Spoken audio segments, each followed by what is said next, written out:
إن الحمد لله نحمده ونستعينه ونستغفره ونستهديه ونعوذ بالله من شرور أنفسنا ومن سيئات أعمالنا من يهد الله فهو المهتد ومن يضلل فلن تجد له وليا مرشدا أشهد أن لا إله إلا الله وحده لا شريك له وأشهد أن محمدا عبده ورسوله أدى الأمانة ونصح الأمة وجاهد في الله حتى أتاه اليقين صلوات الله وسلامه عليه وعلى آله وصحبه ومن تبعهم بإحسان إلى يوم الدين أما بعد فيا عباد الله أوصيكم ونفسي بتقوى الله فقد أمر الله سبحانه وتعالى في كتابه العزيز يا أيها الذين آمنوا اتقوا الله حق تقاته ولا تموتن إلا وأنتم مسلمون. Tunay ng papuri ay para kay Allah subhanahu wa ta'ala. Sa Kanya tayo nagpupuri, nagpapasalamat, humihingi ng tulong. Sa Kanya tayo humihingi ng tawad sa ating mga kasalanan at sa Kanya tayo humihingi ng gabay. Nagpapakop tayo kay Allah subhanahu wa ta'ala laban sa kasamaan ng ating mga sarili at masamang dulot ng ating mga gawa. Sino mang kanyang gabayan ay ito ang tunay na nagabayan. At sino mang kanyang iligaw ay wala kayong matatagpuan na sino mang magiging kakampi nito upang ito ay magabayan. Ako'y sumasaksi na walang Diyos na marapat sambahin, liban kay Allah ang nag-iisa at walang katambal. At si Propeta Muhammad sallallahu alaihi wasallam ay kanyang alipin at sugo. Si Propeta Muhammad sallallahu alaihi wasallam na tumupad sa kanyang tungkulin, nangaral sa kanyang umma at nakibaka sa landas ni Allah hanggang sa kanyang kamatayan. Ang pagpapala ni Allah ay sumakanya sa kanyang pamilya, mga kasamahan at tagasunod hanggang sa araw ng paghuhukom. Mga kapatid sa pananampalatayang Islam, pinapayuhan ko kayo gayon din ang aking sarili na katakutan si Allah subhanahu wa ta'ala dahil sinabi niya sa kanyang dakilang aklat, o mga nanampalataya, katakutan ninyo si Allah ng tunay na pagkatakot at huwag kayong mamamatay liban na lamang na kayo ay mga Muslim. Mga kapatid sa pananampalatayang Islam, tuwinang pinaalalahanan tayo na matakot kay Allah subhanahu wa ta'ala sa Jumu'ah, ay huwag nating iisipin na ito isang bagay na random lamang, na basta-basta lamang sinasambit ng mga nagsasalita, nagkukhutba tuwing Jumu'ah. Pagkus ito ay naging tradisyon na sa dakilang pagtitipon nito ng mga mananampalataya sa Jumu'ah dahil napakahalaga na matatakot ang tao kay Allah subhanahu wa ta'ala. Dahil ito ang relasyon, ang tamang relasyon sa pagitan ng tao at ng kanyang tagapaglikha. Ang magkaroon tayo ng takot kay Allah subhanahu wa ta'ala, takot na may kalakip na pagdakila, takot na may kalakip na paggalang, takot na may kalakip na pagmamahal sa Kanya subhanahu wa ta'ala. Mga kapatid sa pananampalatayang Islam, ang aya na ito na palagi nating naririnig ay aya na maaari nating maunawaan sa napakaraming iba't ibang mga kahulugan at iba't ibang mga pagpapaalala na hindi magsasawa ang tao sa pagmumuni-muni palagi sa kahulugan ng mga ito. Ang mamatay tayo na tayo ay tunay na mga Muslim, mga kapatid sa pananampalatayang Islam, ito, insyaallah, ang unang hakbang patungo sa tunay na tagumpay natin doon sa kabilang buhay. Hindi ang tagumpay natin dito sa mundo na maaring tagumpay lamang sa pananaw ng tao. Subalit sa pananaw ni Allah subhanahu wa ta'ala, ang tagumpay sa kabilang buhay, yaon ang mas marapit natin na asamin. Kaya mga kapatid sa pananampalatayang Islam, upang matiyak natin na tayo ay may takot kay Allah subhanahu wa ta'ala at tayo insyaallah ay aabutan ng kamatayan na tayo ay mga mananampalataya, tayo ay palaging umaalala kay Allah subhanahu wa ta'ala. Inaalala natin si Allah subhanahu wa ta'ala sa mga dhikr, sa pagbabasa ng Quran, at syempre sa paggawa ng mga gawaing pagsamba. Dahil ang lahat ng mga gawaing pagsamba ay pag-alaala kay Allah subhanahu wa ta'ala, at ang lahat ng mabubuting gawain ay pag-alaala din kay Allah subhanahu wa ta'ala. Dahil ang mga ito ay kanyang ipinag-utos at ipinagbawal niya naman ang kabaligtaran ng mga ito. Ngayon din mga kapatid sa pananampalatayang Islam, sa pamagitan ng pag-aalaala natin kay Allah subhanahu wa ta'ala, inaalala natin ang kanyang kapangyarihan, ang kapangyarihan ni Allah subhanahu wa ta'ala bilang Panginoon na siyang lumikha sa atin, nagbigay ng buhay, na siyang nagtutustos namamahala at bandang huli ay babawi sa ating mga buhay. Kaya nga mga kapatid sa pananampalatayang Islam, paramihin natin ang pag-aalaala sa kamatayan dahil tunay na ang pag-aalala sa kamatayan ang isa sa pinagkaiba ng mabuting tao at ng masamang tao. Ang pag-aalala sa kamatayan ang pinagkaiba ng mabubuting tao at masasamang tao. Dahil mabubuti ang matutuwid mga kapatid sa pananampalatayang Islam, inaalala nila ang kamatayan palagi na para bang sila ay mamamatay na. Kaya't sila ay nagsisikap palagi na gumawa ng mabuti.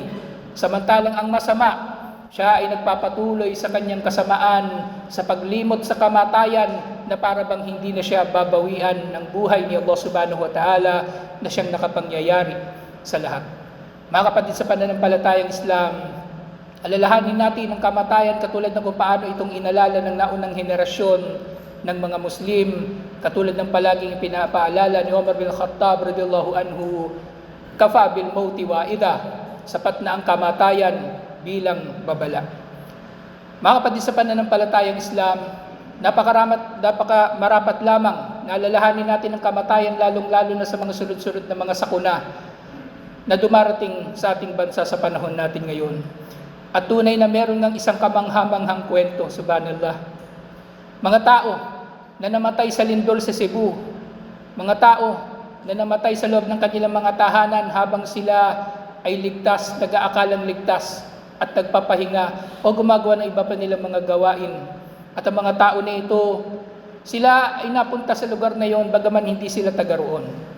Sila ay mga tao na tumakas mula sa bagyong Yolanda dahil sila ay nasalantan ng bagyong ito noong 2013 at lumipat sila sa lugar na yon sa lungsod ng Bogo at doon na sila ay nabutan ng kamatayan sa pamagitan naman ng lindol. Subhanallah. Si Allah subhanahu wa ta'ala ang tunay na merong kapangyarihan at pagtatakda sa lahat ng bagay. Ngayon nga, sinabi ni Allah subhanahu wa ta'ala, "Qul innal mauta alladhi tafirruna minhu fa innahu mulaqikum." Sabihin Muhammad sallallahu alaihi wasallam, tunay ng kamatayan na pilit ninyong tinatakasan ay tunay na ito ay inyong makakaharap. Mulaqikum sa kahulugan din na tunay na ito ay inyong makakasalubong. Iiwasan natin ang dinadaanan ng kamatayan, subalit tiyak na sasalubungin tayo ng kamatayan sa anumang paraan na gustuhin ni Allah, sa anumang lugar na gustuhin ni Allah, sa anumang panahon na gustuhin ni Allah subhanahu wa ta'ala. At yun nga, thumma turudduna ila alimil ghaibi wasyahada. At pagkatapos ito, ibabalik kayo ni Allah subhanahu wa ta'ala ang siyang nakababatid sa mga nalilingid at mga nahahayag, fayunabbiukum bima kuntum ta'malun. At ipapabatid niya sa inyo ang mga dati ninyong ginagawa sa araw ng paghuhukom na tayo tutuusin ni Allah subhanahu wa ta'ala. Sa panahon na wala nang maililihim, sa panahon na wala nang husay ng pangangatwiran ang magiging dahilan upang makaligtas ang kriminal sa parusa, sa panahon na matutulungan ang naaapi dahil si Allah subhanahu wa ta'ala ang nag-iisa magiging hukom sa pagkakataon na yaon sa araw na yaon. Aqulu qawli hadha wastaghfirullah li wa lakum wa lisairil muslimin min kulli dhanbin fastaghfiru innahu huwal ghafurur rahim.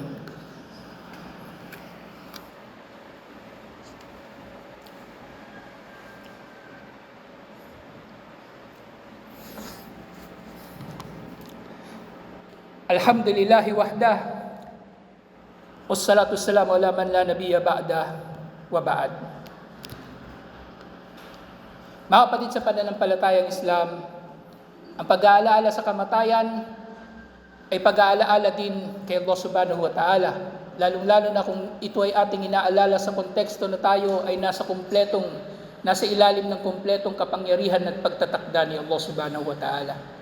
At napakainam nga na maipaalala sa lahat na pinagkaiba ng matutuwid sa mga baluktot, ang pinagkaiba ng mabubuti sa masasama ay kung paano nilang inaalala ang kamatayan. Tayong matutuwid insyaAllah, inaalala natin ang kamatayan na maaring ito ay darating na sa atin mamaya, kaya sinisikap natin na gagawa tayo ng mabuti at iiwas tayo sa lahat ng masasama. At yun nga ang masasama, hindi sila nag-aakala o kaya ay talagang kinakalimutan nila na maaring sila ay mamamatay na, kaya nagpapatuloy sila sa kanilang mga kasamaan sa pag-aakala na marami pang panahon na magdudulot sila ng pakinabang sa kanilang mga sarili, o maaaring ang iba ay talagang totoo ngang nakakalimot at hindi na nakakapag-isip o hindi na napapaalalahanan ng kanilang mga sarili na balang araw ang lahat ng kanilang kabuktutan ay isisiwalat ni Allah subhanahu wa ta'ala sa araw na walang maililihim, sa araw na walang saysay ang pangangatwiran, sa araw na wala ng pagsisinungaling, sa araw ng paghuhukom. Mga kapatid sa pananampalatayang Islam, katakutan natin si Allah subhanahu wa ta'ala at ang anumang may kinalaman kay Allah subhanahu wa ta'ala kabilang ang kanyang mga kapangyarihan. Kaya nga napakahalaga mga kapatid sa pananampalatayang Islam na ang tao ay palagian na umaalala kay Allah subhanahu wa ta'ala. Katulad ng naiulat ng tinanong si Propeta Muhammad sallallahu alaihi wasallam ng isang lalaki na siya ay tila nagrereklamo na. Nang lalaki na ito ay nagrereklamo na, sabi niya nabibigatan na siya sa pagtupad sa mga gawaing pagsamba kasi napakarami. At tinanong niya si Propeta Muhammad sallallahu alaihi wasallam, "Fakhbirni bi shay'in ansha'tu bihi." Bigyan mo ko ng impormasyon o ituro mo sa akin ng isang bagay na magpapakamatuwid ako sa pamagitan nito, insyaallah. Na sinabi ni Propeta Muhammad sallallahu alaihi wasallam sa kanya, sinabi niya, "La yazalu lisanika rataban bi dhikrillah."